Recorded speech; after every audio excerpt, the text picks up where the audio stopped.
Yes, yes, yes, yes, yes. We are back. We are back. We are back. I don't know why I'm smiling too much. I should be upset right now. But you know what? When you've had a season like mine, I'm gonna lie to you. This was coming.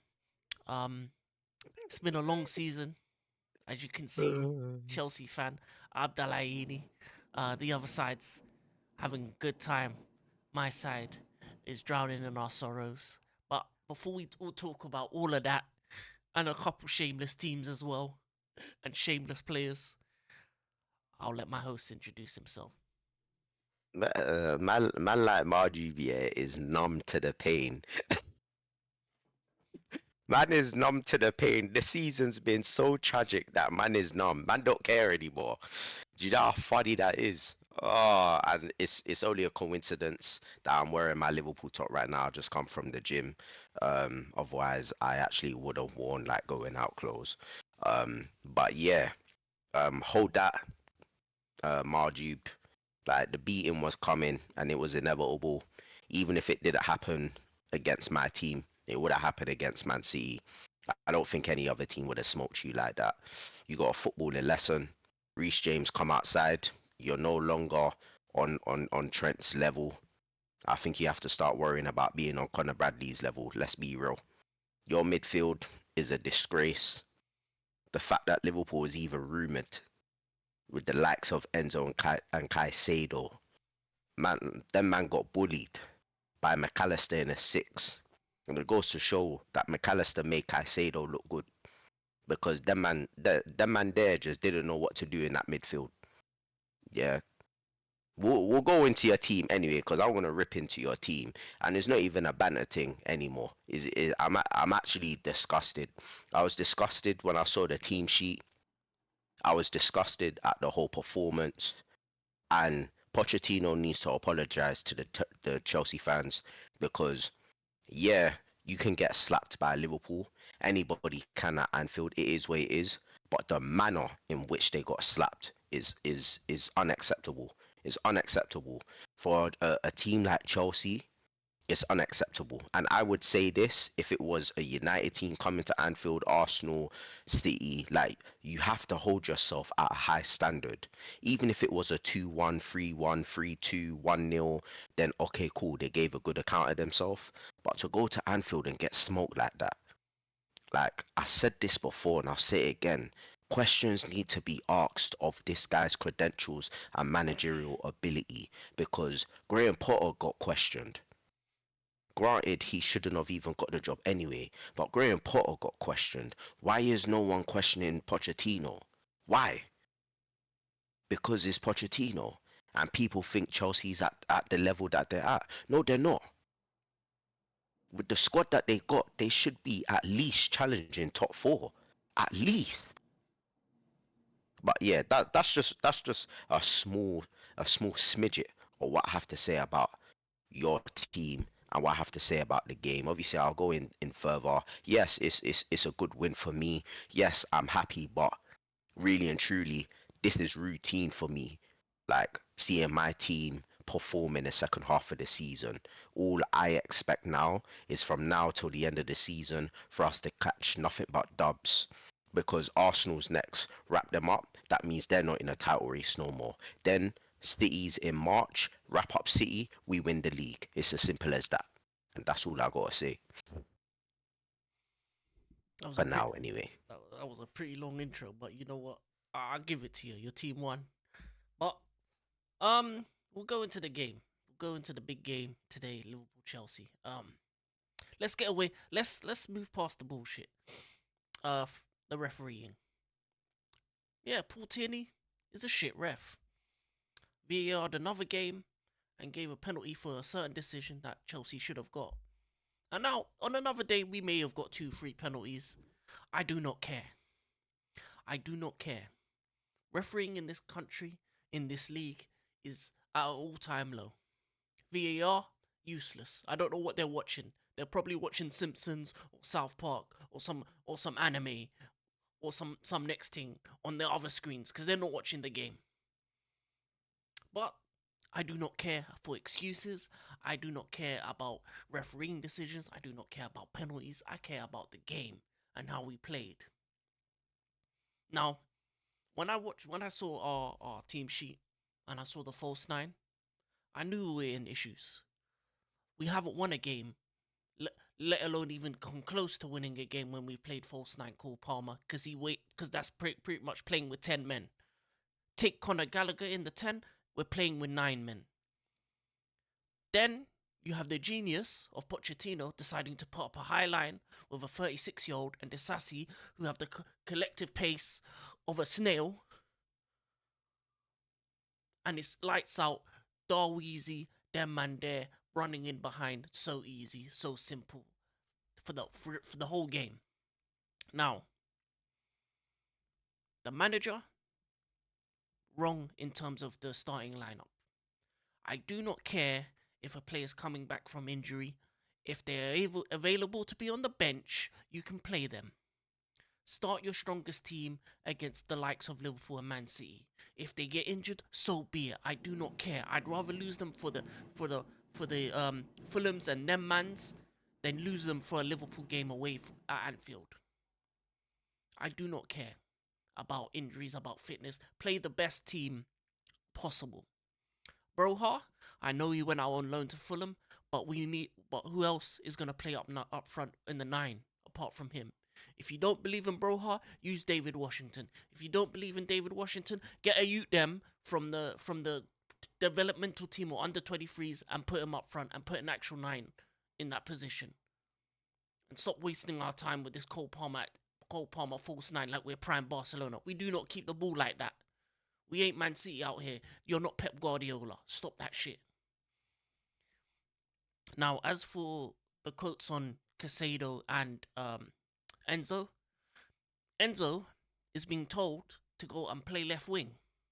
He's been told, instead of staying alongside Casado and controlling the midfield and passing out from the back and being the man that goes from phase 1 to phase 2, he's asked to go up left wing like he's prime Vinicius. Casado is now left on his own doing a one-man job like he's prime Makaleli, and he's going to do prime Makaleli mixed with Kante, and he's meant to be running around tackling when the 3-4 men are coming at him. He did a great job. 99% pass accuracy. He did a great job. But let's be honest, 8 times out of 9 times out of 10, they're going to get past you because the number game is 2v1, 3v1. It's long all day. The manager let Enzo and Casado down. The midfield three with whatever his name, Conor Gallagher. Let's be honest, it's a midfield 2. The 10. What is the 10 role for? What did Zidane and Ozil and them man do in the 10 role? That man assisted. That man created. That man were beautiful on the ball. What does Conor Gallagher do every time he gets the ball? He loses it. Falls over. Dives. Does nothing. He ain't no 10. He ain't creative. He's just a dog. You put him on the last 20 minutes when you need a man to run around and go woof, woof, woof, ball, ball, ball, woof, woof, woof, ball, ball, woof, woof, woof, ball. Every person or fan or anyone that says he's our best midfielder, go drink cyanide and get the hell out of this life, because you're a joke, man. He's a problem with our midfield, not the best. Now, the defense was offensive. It was offensive the whole game. High line, left back Chilwell, you're meant to be our best left back. You are bummy. Now, I understand you have to, at halftime, you take him off. But then, I'm looking at the game and I see the last 2 goals we conceded was because of Badashile, a centre-back playing left-back again. But oh wait, I swear we do have left-backs. Oh wait, you loaned him out to Dortmund to do up drip drip and do up Shaku Shaku on the beat with Jadon Sancho down the left wing in Germany. So, in my opinion, we've been let down by the ownership. We've been let down by the manager. The ownership for picking this fool, and this manager time and time again for making silly decisions when it comes to transfers, when it comes to letting players go, and when it comes to the lineups. Again and again. The subs were decent, and the only great bit of play we played, Carney and Nkunku showed how attacking players are meant to play. Beautiful goal. But as for the rest of the game, we were bummed. We were bent over. We were turned over. You know what? Poch is a bitch, and we got fucked. Yeah, that's what happens. That's what happens to bitches. They get fucked, and that's what happened to us. I don't care. I don't care about. Sorry for my language. Excuse my French. I do not care. Now, as for the future, we have a bright future. We have a bright team. We have a team that's top four with a number 9 and a couple additions, maybe a left back because we need a left back. We need a number 9. We'll be back next season. But this manager can't be around any longer if he continues to make these kind of decisions. Now, fortunately for us, we're still 10th. We got Wolves on the weekend, and we need to win that game. We then got Villa away in the cup. We need to win that game. If I see a draw or a loss in the next 2 games, I need his P45 in the morning. I need him to be sent off back to wherever the hell he came from. Go back to, what is he, Argentina? He can go Argentina to Buenos Aires and go live a vida loca with them man there. You know what I'm saying? Faroe Islands, I do not care. Get him out of here. Falklands, all of that. Pack his bags, kick him out, and bring in a proper manager in. Because the reality is, we should be fighting for top 4. There are 6. There are 6. Yeah, 6. No, Yeah, no, no, seven. It should be 7 teams. no, because there are 3 teams ahead of us that are better. I would say I'd give Liverpool, City, Arsenal. Every other one of these teams that are ahead of us that aren't those 3, we're better than.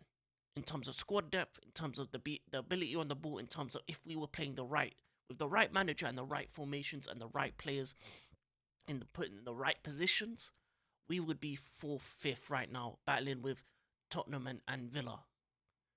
But now we're out here next to Wolves, shameless United won again, and we're next to Wolves, and we're next to Brighton, and we're next to Newcastle, and these bummy ass teams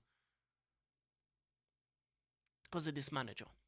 Now, in terms of the game, in terms of Liverpool side, I would say this: they win against Arsenal.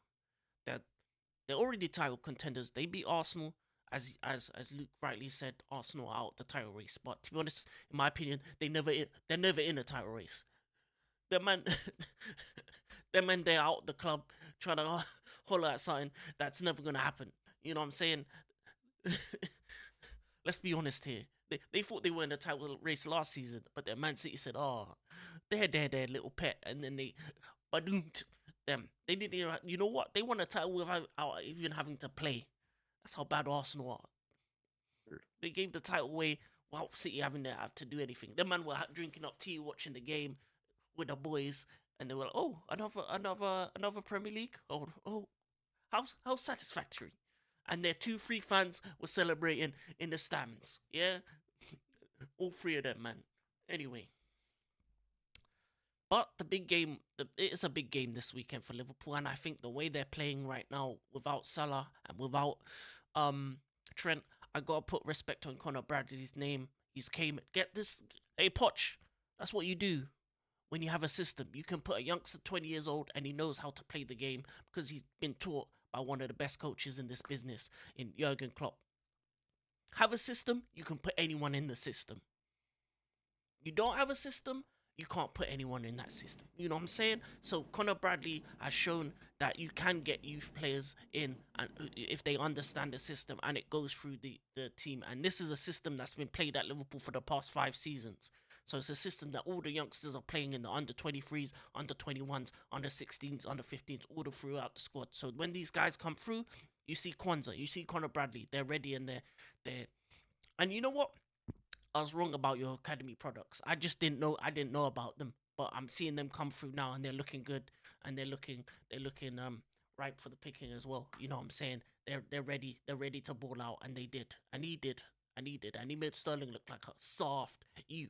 He made Sterling look like little man. He little man Sterling. He little man Yeah, hold that, Chilwell. Sterling. Yeah, our experience on the left. That's experience. Bums. Anyway, so respect to him.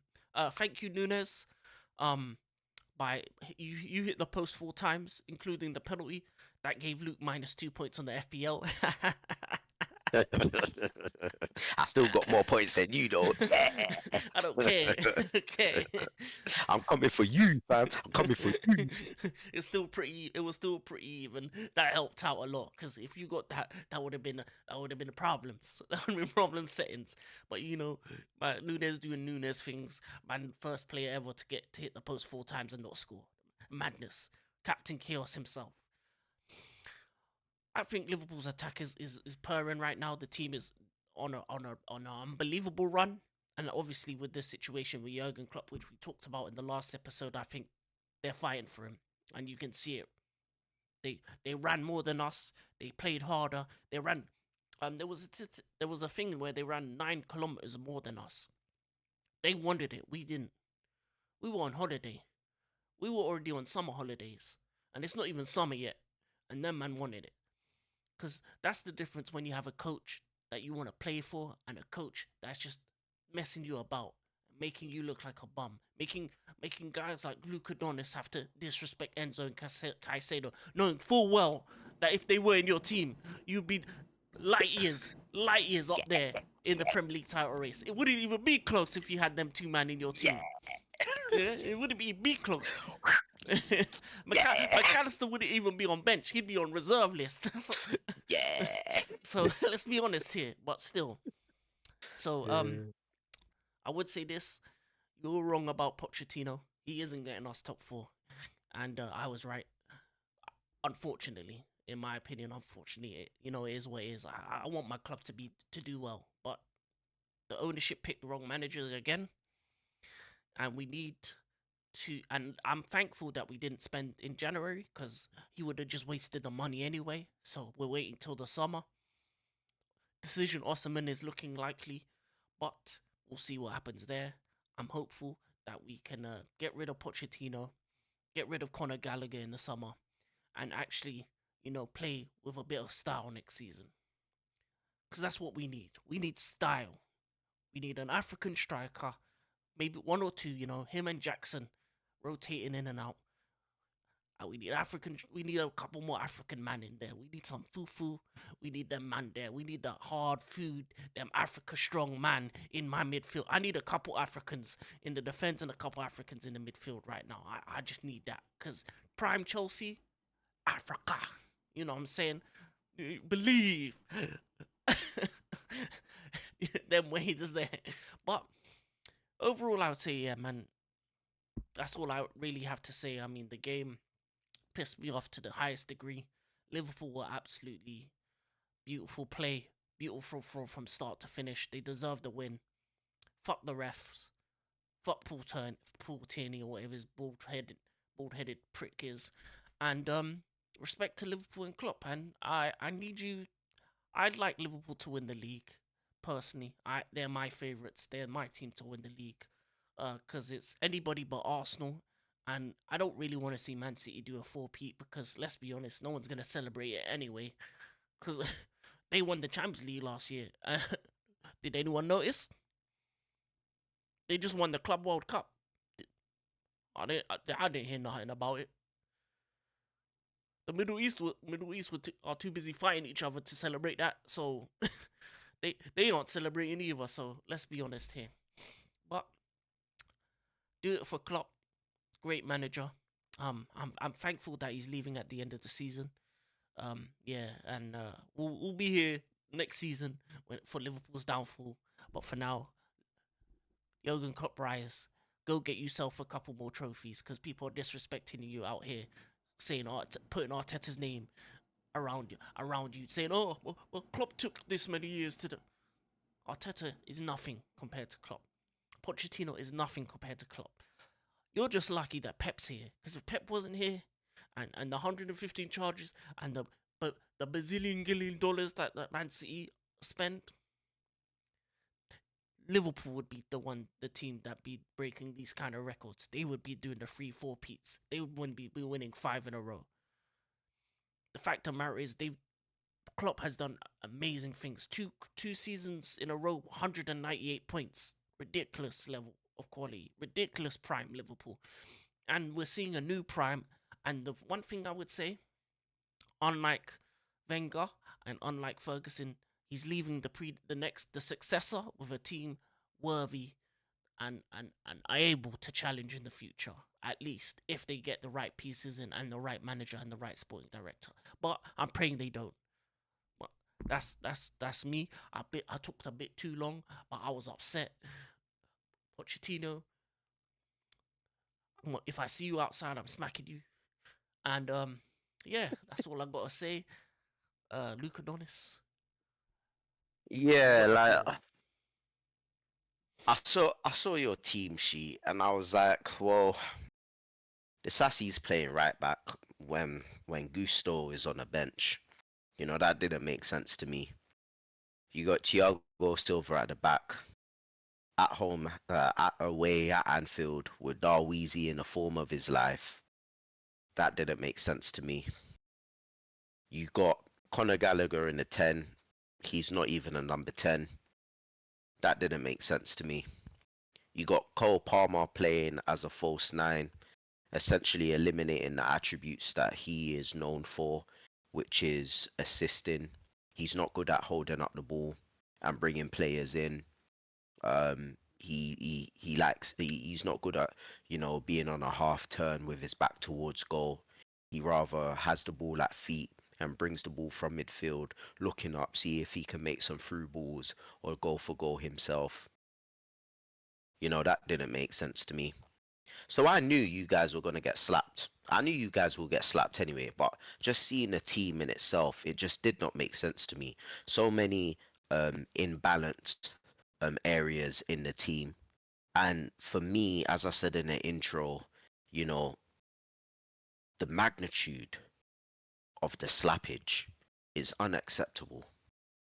And it doesn't even matter if you lose, as I said, 2-0, but at least have some sort of threat, credibility about your performance. At least try to go toe to toe with Liverpool. Chelsea players didn't even try. And the only time when they did was when Nkuku was on the pitch. Why didn't Nkuku start? Nkuku can play the centre forward position, so why did he not play? And even if he was injured and he was coming back from injury, as Margie rightfully says, if he's fit enough to be on the bench, then he's fit enough to start. Even if it means he plays at least 50, 60 minutes of the game, then do that and try risk it instead of trying to bring him in on the last minute, because it goes to show that the fact he was able to get a goal, not to say Chelsea would have won the game, but at least Chelsea would have had something about them if he had started.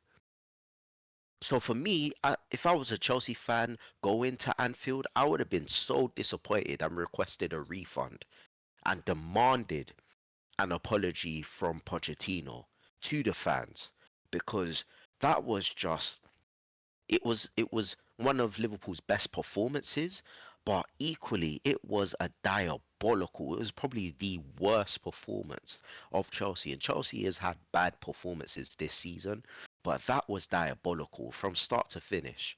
I've never seen a team get schooled like that. Well, United's been schooled by us, but this season I haven't seen it.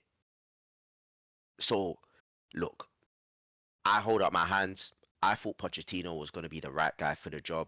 I thought, you know what, he had something to prove, and I thought he probably would have done well. And as Marju said, I was wrong, he was right. I tipped Chelsea to be in the top four. Obviously, that's not happening now. But I think for me, I feel like his time is past now. I can hold up my hand up and admit when I'm wrong. I was wrong in that appointment, and I think it's time for him to go. I do have some sort of sympathy for him just because the players that's come in is probably not the players that he wanted. And I feel he doesn't trust some of the players, which is why he's playing people out of position. But I think for me, in order to make yourself a world-class manager, you have to utilize the resources that you have. Regardless of whether an owner is going behind your back and not consulting you with the players, This is the modern generation of football. Owners do that. They have their own way of thinking. They have their own ideology of the players that they want in their team, and that's just gonna happen. I believe the model that Chelsea has is correct to go for the under 25s because for me, you can mold them into gems and turn them into world beaters because the gems that they currently have can be world beaters but under the right manager. But I just feel like for me, Pochettino's been so stubborn and not willing to work with what he has. And that has sort of signed his death warrant in this job. It has. You know, Graham Potter had so much beef from the media and people saying he's not good enough. Why did he get the job? He didn't deserve the job anyway, but people were saying that. But nothing's being mentioned of Pochettino. Why? Why? It just doesn't make sense to me. As I said, as a coach, you need to be able to utilize what you got, and he's not doing that. Put Klopp in there, put Pep in there. They'll utilize the resource and turn these guys into world beaters, turn these guys into world class players, just like that. And that match alone shows how far they are away from the likes of Liverpool, from the likes of Man City, and they've fallen. I'm not even saying Arsenal because Arsenal's inconsistent. So I hear what Marju's saying in terms of Arsenal potentially being better, but I can never rate Arsenal because of the inconsistencies that they're at. They're always at the top, but then they always falter. So for me, Chelsea should be in a position whereby they're challenging for that top four, and it's not happening. And if that's the case, then a manager that I've always thought would suit would have been Diego Simeone, but his loyalty to Atletico is so deep that I don't even know if he would leave. But he would be a good appointment for them. You know, Zinedine Zidane is available. Like, you've got French guys in your team. Maybe go after him and maybe he'll get the best out of the guys that's in the team. But I just feel like for me, time is ticking for Pochettino, man. And I feel sorry for the guy because he's tried at Tottenham, it didn't work. He tried at PSG, which is probably the easiest league and the easiest team for you to win a trophy. That didn't work. He's now come to Chelsea, and that's not working. It just goes to show maybe his level was actually Southampton because he did well at Southampton. Maybe that is his level. And I feel like after this, he might not even get a big club after this because he hasn't proven that he's capable of at least challenging or being in the top four or at least shown that tactically he's improved. He hasn't improved. It sort of feels like he's regressed and gone backwards. And he doesn't know what he's doing.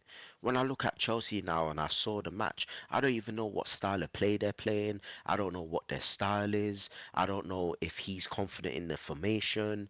Like for me, I just feel like since that pre-season where you guys were dominant into the league, everything's just capitulated. And I think he's just gone back to square one drawing board and think, okay, what's gonna work? Is this gonna work? Like he's not confident. So I don't know, man. I was disappointed in your team, and to be honest, I've been disappointed in your team because when you see the potential that's in that squad, and they're not fulfilling that potential, it is shocking. It is shocking. But moving on to my team, my team did well. There's not really much that I can say about my team. As I said, Arsenal's coming up. We need to do the job against Arsenal and then knock them out the title race, and then we need to do the job at Man City in March and knock them out, and then clearly we'll win the league at the end of the day. So, just do what needs to be done, Liverpool. You know, I read somewhere that Van Dijk and Trent held a team meeting and they all agreed that they're gonna fight for the boss, and you can tell that they're fighting for the boss because every single game they're leaving it all out on the line. They're fighting, they're getting into the tackles, they're winning challenges, like they're pressing high. Everything is just in tune and on point, and I'm loving it. I'm loving my team perform well again. Another season where Salah's gone to the African Cup of Nations, and again, it looks as though we don't miss him at all. And it's good to see that the attacking players are thriving. It's good to see that Trent has finally got competition at right back because he hasn't had that. So it's good to see Connor Bradley come through the ranks. And you know what I like about Connor Bradley? He's doing stuff that Trent isn't doing defensively. And Connor Bradley right now reminds me of Andrew Robertson in a sense where he's athletic, he can attack, he can defend. And Connor Bradley is showing that he's a good defender as well as an attacker as well, which is going to be very frightening in terms of where does Trent lie now? Is it going to be a thing where we're going to have to look to push him in midfield now? Because you can't let the development of Connor Bradley right now in these successive games, um, you know, stop. We have to continue on playing him because the confidence is high and he's performing. So it either means Trent has to either work hard to get back into right back or maybe push him in midfield and do a double pivot with McAllister and maybe put a Slobosly in the 10 position. That's something that I would like to see now, because I feel like Trent's outgrown that position now. But, you know, against Arsenal, I want to see Connor Bradley there.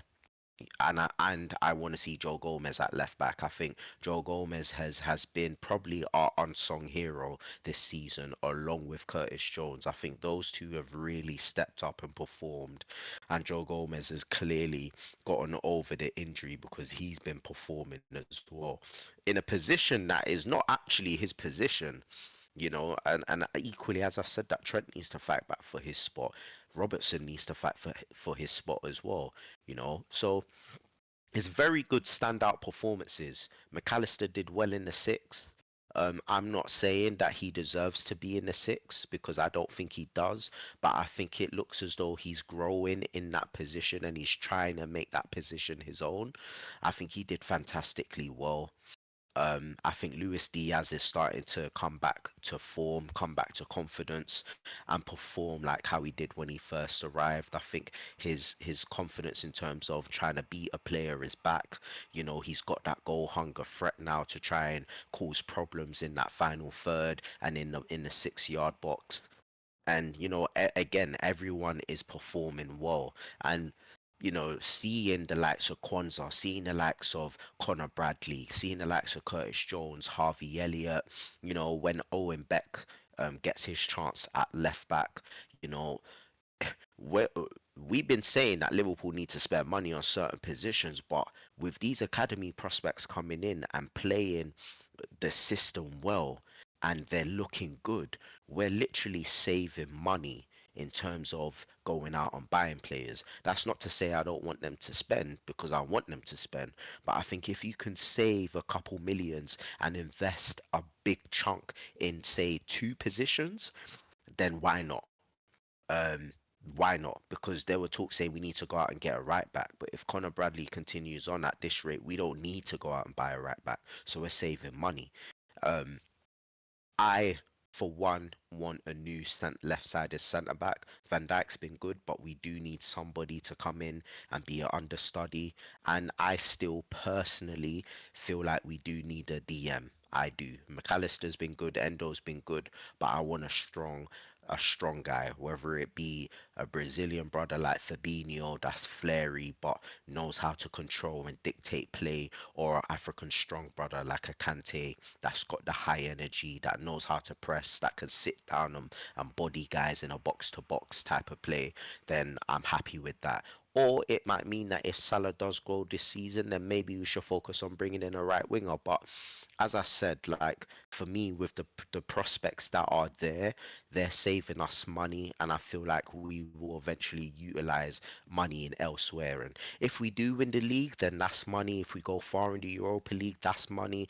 Our capacity is gonna go up to 61,000. That's money accumulated as well. So there's gonna be money this summer. It's just gonna be when the new DOF comes in and when the new manager comes in. It's where the money's going to be invested wisely. Is that manager going to come in and actually going to utilize what we have, or is he going to have his own players that he's going to want to bring in? So it's going to be interesting times for Liverpool, but I think for now it's just about enjoying what we're seeing because we're seeing magic right now and we're seeing a scary Liverpool that's really up for it. And you know what? It's Liverpool City rivalry one last time, and I'm here for it. We're seeing magic on the pitch from both teams right now, because clearly is kicking on in the second half of the season, which is what they always do, and it's going to be Liverpool City rivalry title challenge again, and I'm here for it. Um, but yeah, good game. And yeah, let's move on to the Emirates and try to slap them up and teach these Arsenal fans that they're not in our league at all, and they just need to be brought down because I'm sick and tired of their entitlement, thinking that they deserve to win the league and should be league winners. So yeah, let's go down there and do a job, man. Diego Jota, I know you enjoy playing against Arsenal, so I expect you to perform and a man like Darweezy, just keep on plugging away, man, because the goals is gonna come. At the end of the day, I'd be more worried if you weren't getting in those positions. But the fact that you are getting in those positions means that the goals are gonna come. It's just one of those unfortunate unlucky occurrences that every time you play a game, 9 times out of 10 when you're in that position you should be scoring, and anybody else in that position will probably score, but because it's you, it's not working out for you. But no doubt that will change, man. It's gonna come, man. You're gonna get the goals. But yeah, in Chelsea, you guys need to win your next 2 games because the third game is going to be the Carabao Cup. And if it's anything to go by, just give us that title right now, bruv, honestly, because you lot need to get some sort of form. Because if you lose in those next 2 games, then that form that you're in is probably not going to bode well in the Carabao Cup final because you guys are probably going to be down in the dumps. You're probably going to be angry at Pochettino, you might not want to play for him. So I think right now is a good time to build up some momentum, build up some form, and some confidence. Because no doubt the confidence is going to be battered and bruised. But I think go out and desecrate Aston Villa, really destroy them. Because right now Aston Villa are on a decline, and you can see in the performances that they're not the same Aston Villa right now. They're not performing well. So this is probably a good time to play against them. And yeah, I do feel sorry for Chelsea, but at the same time, like they've done it to themselves, man. But yeah, it is what it is. Let me put the light on though, because man is getting dark out here. Yeah, I'm gonna lie. You were in dark and I'm in light, and it's funny because I'm darkness right now with my football, and you're the light when it comes to your team. Your team's out here winning, my team's out here losing. But anyway, what I was gonna say is this. Oh, bun football, man. Lewis Hamilton joining Ferrari. I don't care. The rest of the season can disappear in my eyes, just like your video feed right now. Gone, gone, absolutely gone. There you are. You're you got light now. You were in darkness Like before. You were in darkness before. Like you were having a bad time. I should have been in darkness. I should be turning off my lights. But anyway, yeah. What I said, if you'd missed it, um, Bun I heard football. you, I heard you. Oh, good. Oh, good. So you know what we're on. Ferrari gang. Yeah, yeah. Formula One's back sooner rather than later. 2025. Lewis Hamilton to Ferrari. That was the big. You know what? That was the big deadline day transfer. That's why I we're not know. talking about transfers because nothing happened. That's the Even transfer. e- even Fabricio got involved in it. Yeah, man tweeted that out. He wanted the mentions. Wanted, he's trying to get that paper. We know what you're doing, Fabrizio. But we move on to a That shameless shameless team. team. Mm, Hella shameless. Now, before we need to create this story before we talk about the game yesterday. Now, there's a team that started this season and they had a shirt with a devil on it, and they said pledge allegiance.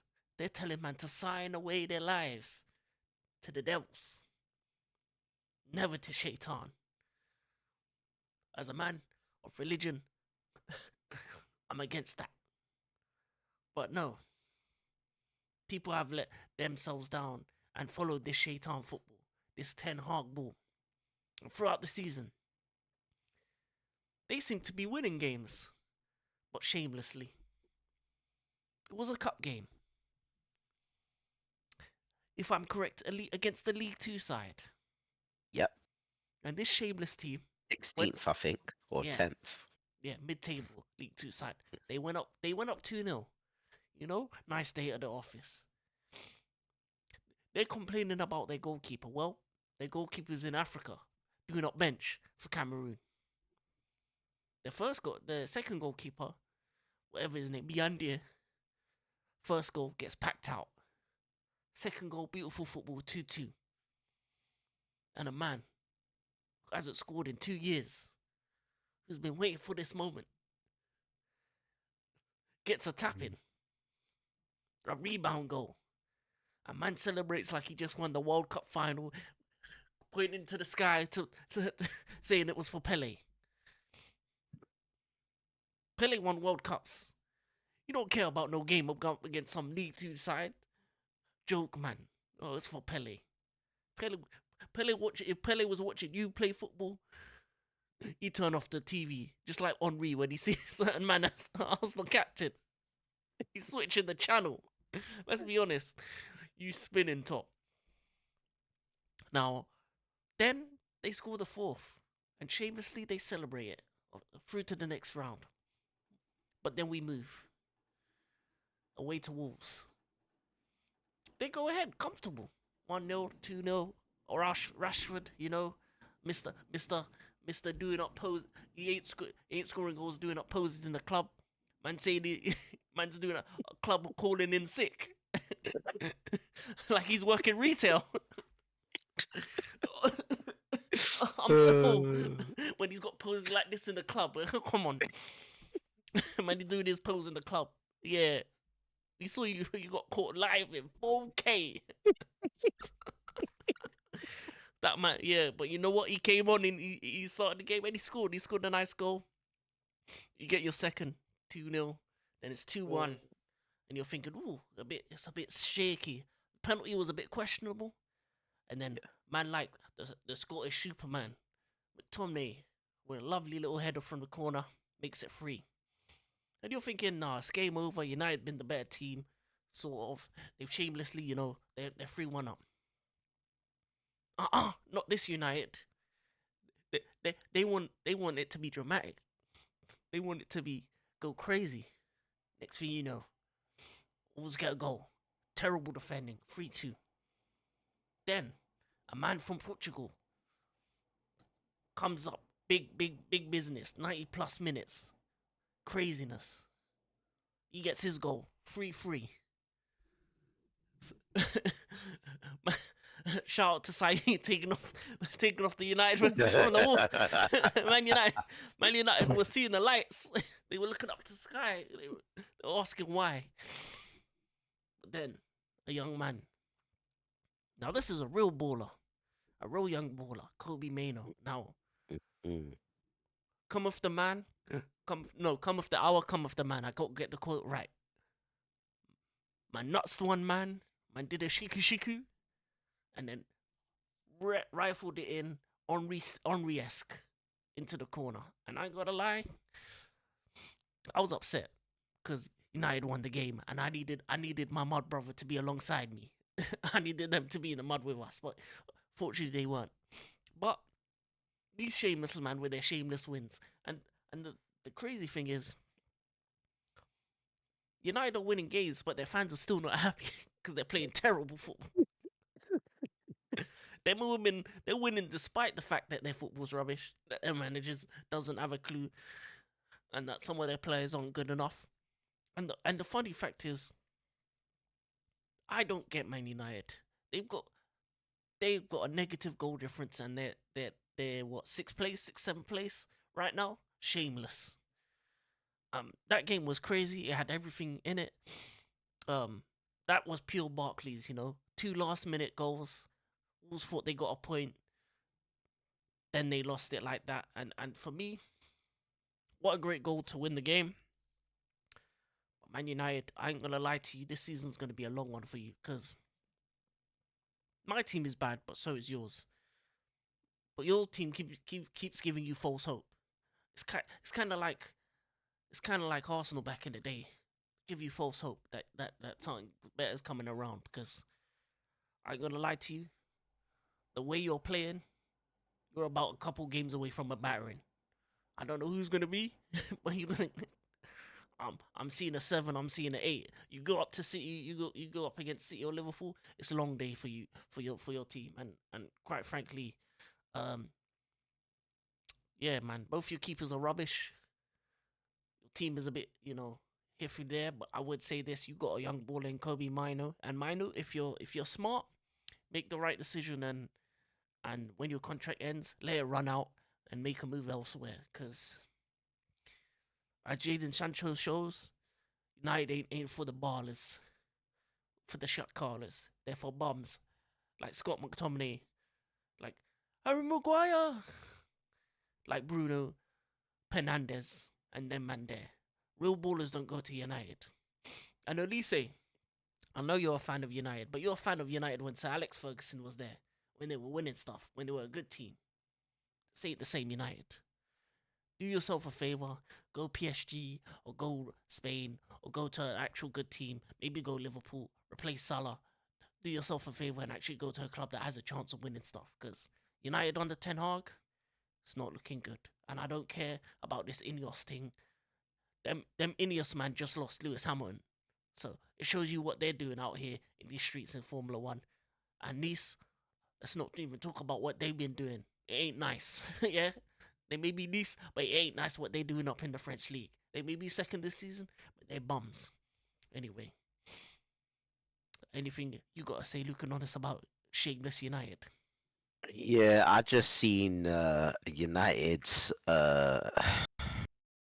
got City on the 3rd of March. So if Aston Villa don't slap them up in 2 to 3 weeks time, then March the 3rd is gonna be a good slappage still. Um, yeah, do you know what? Like, it's funny because there's so much rumors saying that the players aren't playing for Eric Ten Hag, but if you can dig out wins the way that they've been digging out, clearly they are playing for the guy. Now, how they're playing is terrible, and I still don't know what their philosophy is, but as I said, the fact that they're grinding wins goes to show that they are playing for him, and they do have some sort of credibility about them in a sense where they don't want to be losing. But for me, it's a case of why should each game be a struggle? Like, why should each game be a game where you're like, oh, like, why? Like, you should be killing off teams. The fact that you're 2-0 up in both games and you allow teams to come back, whether it's complacency, we know that the defense is shocking, so there's no point even discussing that. And we know that Onana is probably the worst goalie in the Premier League. But is it complacency as to why you guys are allowing these teams or giving these teams confidence to come back? Because if it is, then it makes sense. But if it isn't, like, what is it? Because as I said, you're clearly showing that you know how to kill teams or you know how to score or try to grind out a win. So to me, it's like, what is it?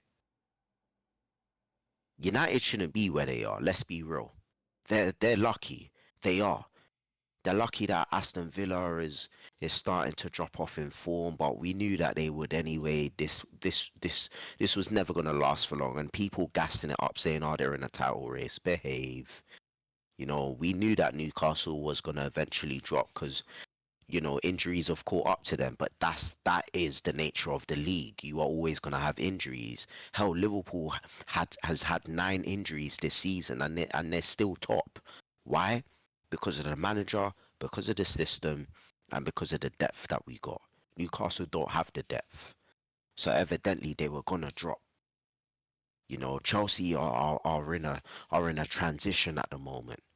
But naturally, if they had acquired the right manager, then maybe they would be where those two teams that I mentioned are should be. You know, Tottenham's lost two of their big ballers at early on in the season. You know, Christian Romero and James Madison. That derailed their season, and then Arsenal's just Arsenal. So for me, like there's so many teams that are better than United, but United are just finding a way. They're so jammy and they're finding a way, but sometimes you need to find a way. You need to find that grit. You need to find that determination in order for you to stay within the pack, to stay within the pack of the top four, or to stay within the pack of challenging for the league. So they've got that fight, which is good and is what United are known for, but they're doing things the hard way, and that is the concern, is that they're doing things the hard way. Now, whether like United continue on down this route, and although they finish in the top four, they finish fifth, I think for me Eric Ten Hag does need to go. I think Ineos need to find their own manager. I think the Ten Hag project has come to its end.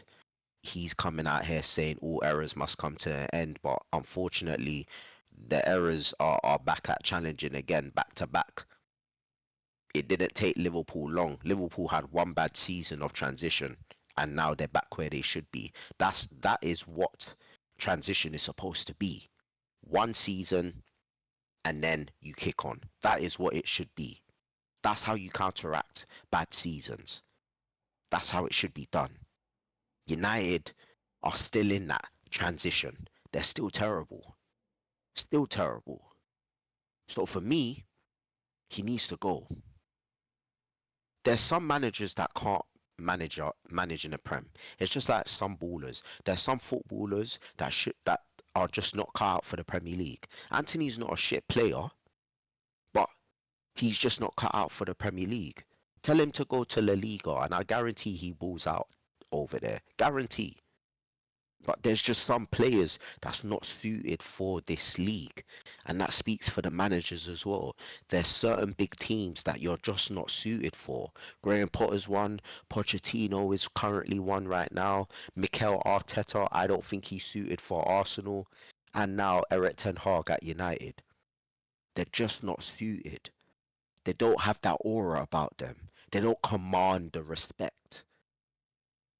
There are certain managers that can just walk into the team and instantly command the respect. Klopp, Pochettino, Mourinho, Wenger, Fergie, Angelotti. The name goes on. The list goes on. You said Pochettino. That he's not in that list. Did I say Pochettino? Yeah. Oh, my bad. I got Pochettino in the brain. What? But yeah, the list. Hey yo. Let that slide, fam. Let that slide. Why you gotta highlight that, fam? Carry on. Anyways, moving on. Like that's the list. Those are the names that just command the respect and instantly get it. But I don't feel like Eric Ten Hag gets that. So for me, I feel like he needs to go.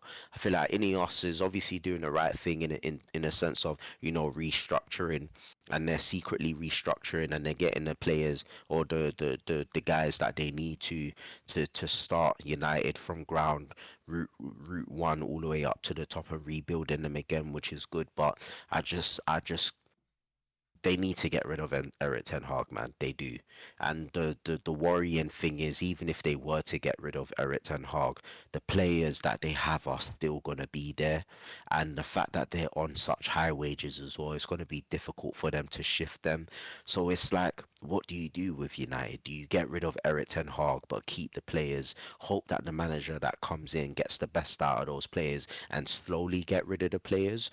Or do you get rid of the players and then keep Eric Ten Hag and hope that the new players that come in don't get impacted by the toxicity of the club, but then you persist with Eric Ten Hag and hope that they play the style that he wants to play. Like there's so much questions surrounding United. But if they make top four, the they're gonna end up being like Arsenal and Newcastle, um, not Arsenal, um, Newcastle, and obviously, yeah, who else was in there? United and United again. You know, they're just not gonna make it round into the last 16 again. So yeah, it's as I said, it's good to see a guy like Mainu fighting for the shirt, something that Rashford isn't doing right now. So it's good to see an academy prospect coming through and fighting for the jersey and performing and carrying the team. And I'm happy for the kid. I think he's got a good bright future. The way how he plays the game is good. He's very positive. His ball retention is good. He knows how to control and keep possession and keep things moving. I just think he needs the right player next to him for him to dictate play. But you can tell things was different when McTominay came on and was playing alongside him. They were doing well. So I think he just needs the right player around him. But I think they need to start building the team around Mainu. It's unfortunate that your best player is a youngster, but sometimes players get pushed in that position and they ending up having to be the one to carry the team and lead the team. And I think it's a good compliment for him, the fact that he is that guy. But then again, it just goes to show the lack of leaders that they have, but how terrible guys that Marcus Rashford is, that they're allowing a youngster like that to carry the team on his back and roll with it when it should actually be Rashford doing that, Bruno Fernandes doing that, Harry Maguire doing that. Um, but yeah, and special shout out to Rasmus Højlund as well.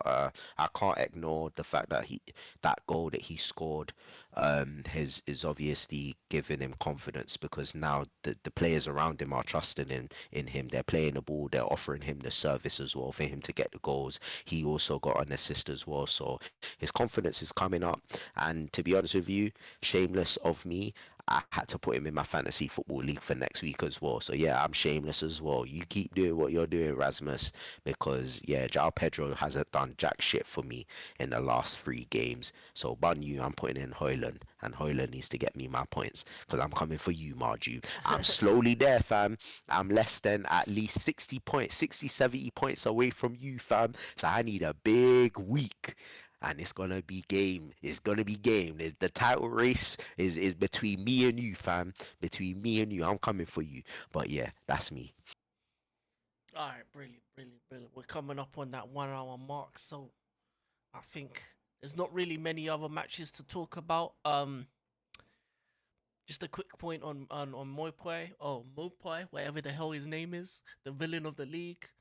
Man made Ty say come out on screen and say, "You're a disgrace." When we get relegated. Oh, this man did a next man celebration and then lost the game. Uh, Neil, uh, never change, never change. That was a good game, man. Ivan Tony on the score sheet again. He's gonna get the big move in summer. He's been talking for teams. I mean, the way came back like he just been fresh home from a big bid. So yeah, man, he's gonna get that big move. He's gonna get out of Brentford, and it's gonna be good to see him in a big team next season. And yeah, there's not really much else to say. Liverpool Arsenal big game this weekend. I need Liverpool to win that. We got Wolves. We need to win that, and yeah, another weekend of football, and not much more to say than that. Um, hold that Chelsea, hold that Brentford, and nil more pie. Who else? Who else lost to it? Who else Hold that lost? United, regardless if they came back and showed fight. Hold that, man, because you man are letting teams come back into game, and you man are shameless in celebrating like you won the cup final. So hold that as well, because you man are shameless. Celebrating like that against Newport is a disgrace. Is Yeah. a disgrace. And Anthony, hold that as well, because Pele passed that at least a year or 2 years ago, and you're only trying to tribute man now. So you hold that as well. Oh yeah, and it's a bit delayed, but R.I.P. hold though. hold that Spurs for getting knocked out of the FA Cup, another trophy. another season trophyless. Yeah, As I said, entertainment center, no trophies found. Formula One experience open soon. yeah, fam. But Beyonce ticket coming soon as well. yeah, but that's been another great episode of Hold That Show. I've been Abdalini. That's been Luca Donis. And yeah, my team sucks. Liverpool for the league. And we out. Peace. Peace. Yeah, bunny Anybody but Arsenal. Arsenal. Yeah.